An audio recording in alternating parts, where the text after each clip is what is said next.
параллелепипедтің көлемін табу үшін біздер оның ұзындығын, енін және де биіктігін көбейту керекпіз.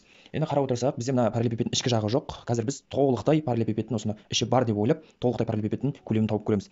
Тең болады бізде биіктігі бар 6-ға тең, ұзындығы керек. Ұзындығын табу үшін қарасаңыздар, мына жерде 2, мына жерде 2 болады. Одан кейін осыған параллель жатқан қабырғада 2 болады.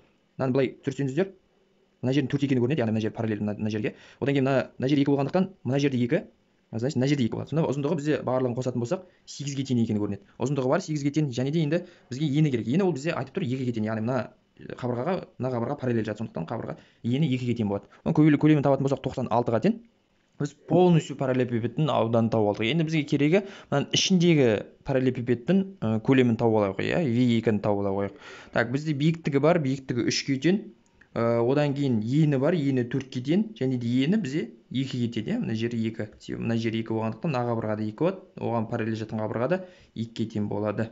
Ені 2-ге тең, көбейтсек, оның барлығы 24 шығады. Енді үлкен параллелепипедтің V1-ден V2-ні алып тастаймыз. Сол кезде 96-дан 24-ті алып тастасақ, бізден 72 деген жауап шығады.